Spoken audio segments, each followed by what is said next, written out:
Hai semuanya, perkenalkan nama gue Risma Yusaskia. Di video ini gue akan ngejelasin atau ngasih tips-tips nih supaya belajar lo nggak bosen. Kalau misalnya lo punya masalah yang sama nih kayak gue, kalau misalnya belajar itu gampang bosen, yuk nonton video ini sampai selesai. Lo pakai atau lo coba nih. Yang pertama itu, lo harus tahu tujuan dan niat lo belajar itu untuk apa. Contohnya, untuk menambah skill lo supaya bisa diterima di perusahaan. Nah, mungkin yang tips kedua ini bisa ngebantu lo nih, yaitu coba ubah cara belajar lo. Misalnya, lo belajar materi A dengan cara cuma membaca.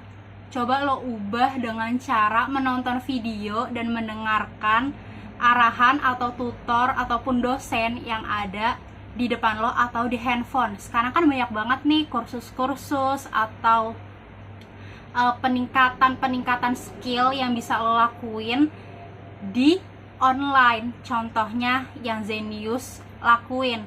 Misalnya kalau lo mau masuk ke perguruan tinggi negeri, lo pengen dapetin les online dengan bayaran yang lebih murah daripada bimbel-bimbel biasa, lo bisa pakai atau langganan Zenius gitu. Atau lo bisa nih yang biasanya lo cuma ngebaca aja tapi nggak gampang atau masuk ke otaknya susah, lo bisa pakai cara ini, yaitu nulis beberapa kata-kata yang penting. Yang ketiga nih, contohnya kayak lu set up meja belajar lu atau dekor ulang lah meja belajar lu dengan semenarik mungkin.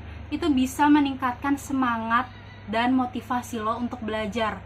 Kalau misalnya lo gampang dan nyaman di meja belajar lo, lu lebih mudah untuk produktif belajarnya. Nah, kalau misalnya lo udah bosen nih, bosen banget buat belajar di kamar lo sendiri, lo bisa pindah tempat. Jadi lo bisa belajar lebih nyaman tuh di tempat lain. Contohnya di mana sih? Di kafe, terus di perpustakaan. Perpustakaannya pun perpustakaan apapun yang dekat rumah lo. Contohnya perpustakaan sekolah, perpustakaan yang sudah didirikan oleh universitas yang sedang lo jalani, atau perpustakaan yang sudah didirikan oleh pemerintah. Contohnya itu perpustakaan nasional.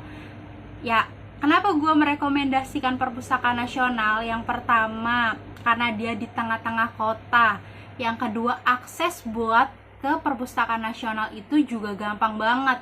Bisa naik busway, naik KRL, atau ojek online. Dan kalau misalnya lo masih di daerah Jabodetabek, coba deh ke perpustakaan nasional. Tips yang terakhir adalah cari teman buat belajar bareng.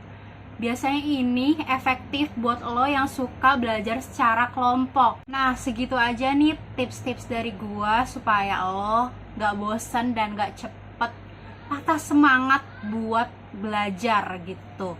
Jangan lupa like, comment, and subscribe channel ini. Dan makasih udah nonton, bye-bye.